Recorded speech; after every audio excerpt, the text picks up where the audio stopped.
Hello,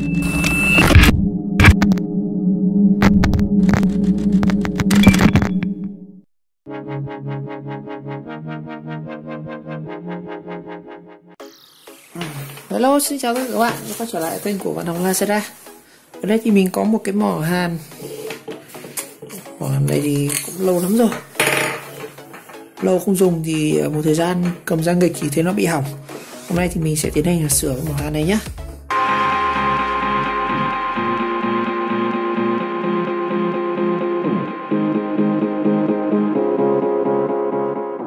Rồi đầu tiên xả bệnh nhá. Đây, gương đồ của Xiaomi này. Con này nó có đèn mờ quá,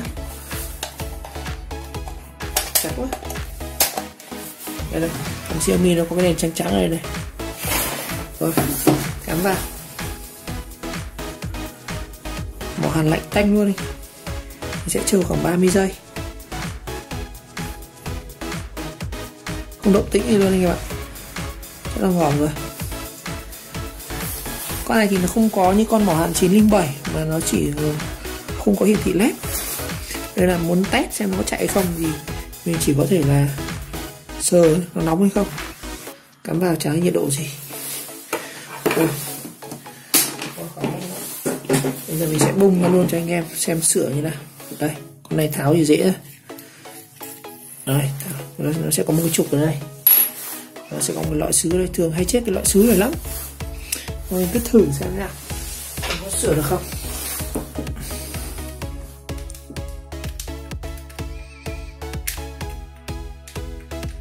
Có 4 con đốc ở đây.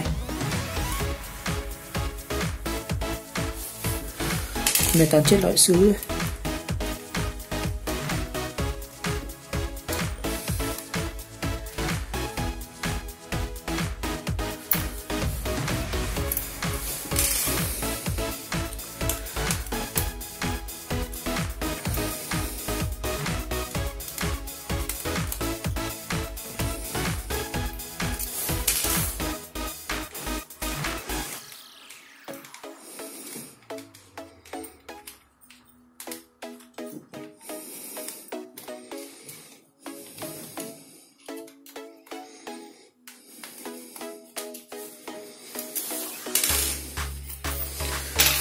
Đấy, muốn tháo tiếp cái này thì ta phải tháo cái đây.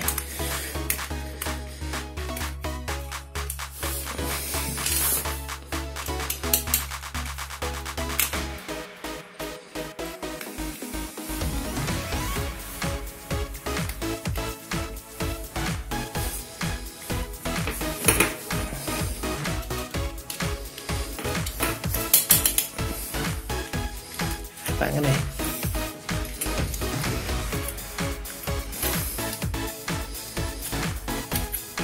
Rồi, nó bung ra, nó sẽ có một công tắc ở đây, đó. Rồi, tất cả bên trong cái mỏ hàn này, đó, nó sẽ có cái dây 3 pha vào này, cái dây xanh này, dây tiếp mát này. Còn cái dây này thì một dây nó sẽ vào cái cực, cái sợi đốt của nó trong này. Cái này thì nó sẽ đi vào thẳng cái lõi này. Một dây nữa vào đây. Đó, hết rồi. Bây giờ muốn tháo sâu nữa thì mình cũng chỉ đến đây thôi. Đây, trong này cái lõi bấc này thì nó sẽ có 2 sợi vào. Thường hay chết cả cái này này.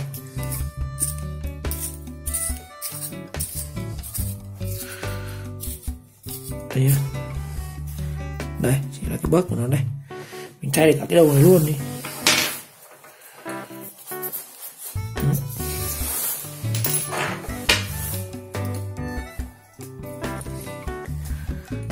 Nếu muốn tháo hẳn cái ra thì mình sẽ phải ngắt cái cực này ra này. Chắc này sẽ hàn. Rồi, sẽ dùng cái mỏ hàn khác. Đây mình có một cái mỏ hàn đấy đó.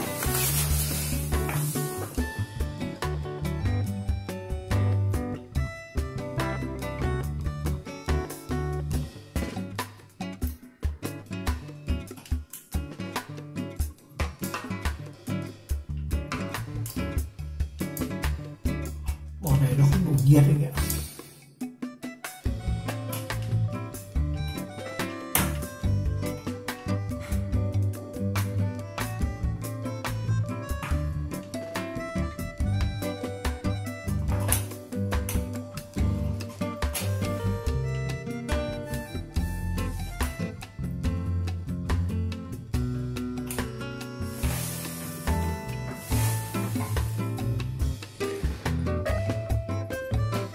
mình sẽ cắt luôn đoạn này.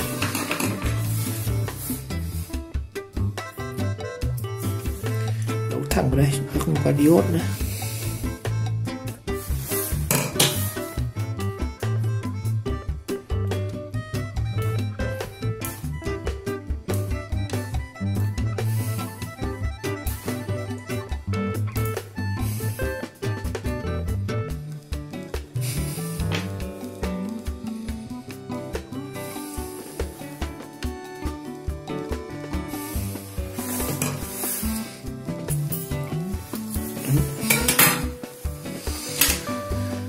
Rồi thì các bạn đấu thẳng luôn đây.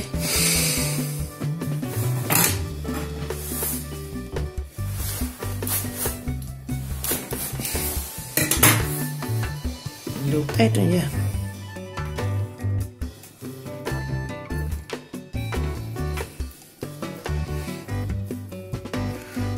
Ta test xem là cái này nó có nóng không. Đó. Cái đầu sứ này nó có nóng không. Đó. Nghĩa thử đây anh em.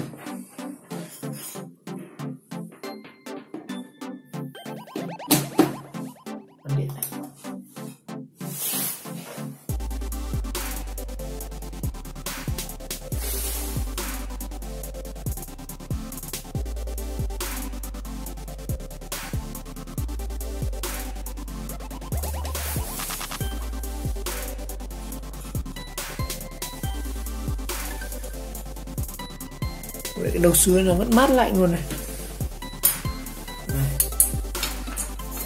Đây cái loại sứ của nó này.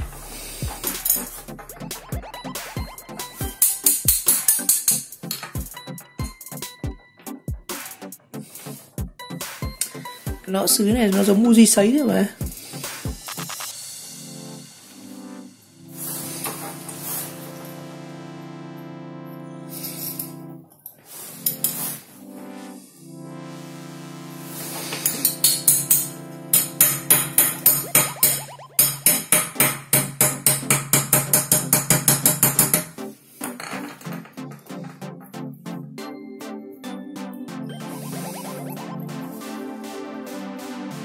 Đây này, anh em thấy không? Nó đứt cái lõi sợi ra này.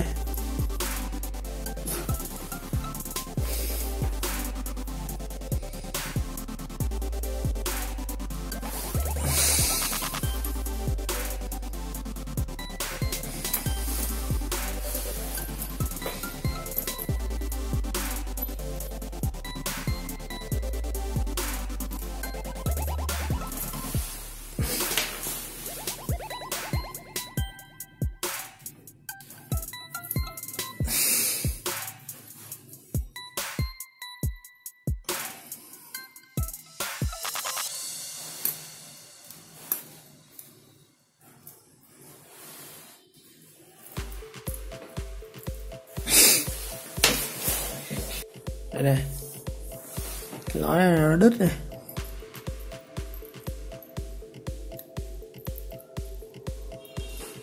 Phải mua lõi thay thôi. Rồi, và công việc cần làm với cái mỏ hàn này bây giờ là chúng ta sẽ cần phải mua cái này. Cái lõi này nó bán cũng tầm 40.000. 40.000 chắc là mình cát thêm khoảng 60.000 mua hẳn cái mỏ hàn mới. Đây này, đây là cái lõi sứ này. Nó anh em để ý nhá, cái dây này nó sẽ có hai cực và nó sẽ quấn thành như kiểu dây may so, quấn quanh cái lõi này. Và khi chúng ta cắm điện vào đây này thì hai cái dây may so này nó sẽ nung nóng lên và nó sẽ truyền nhiệt vào cái lõi sứ này, và cái lõi sứ này nó sẽ truyền nhiệt vào cái đầu mỏ hàn này. Đó, quy trình như vậy. Cái này thì đứt rồi mình cũng không thể làm gì, chỉ có thay thôi. Bảo ngồi quấn lại cái này thì thằng mua mới còn hơn. Rồi, chắc hôm nay mình sẽ dừng video lại ở đây, chỉ chia sẻ với anh em về cái kinh nghiệm sửa mỏ hàn thôi. Vẫn phải mua này, cũng chẳng sửa được, phải mua này thay, mất 40.000. Chắc là mình sẽ không mua thay, mỏ hàn này mình sẽ để lại. Hôm nào chị chế cái buji sấy 12V bằng dùng mỏ hàn này vậy. Bây giờ lắp vậy, lắp lại thôi.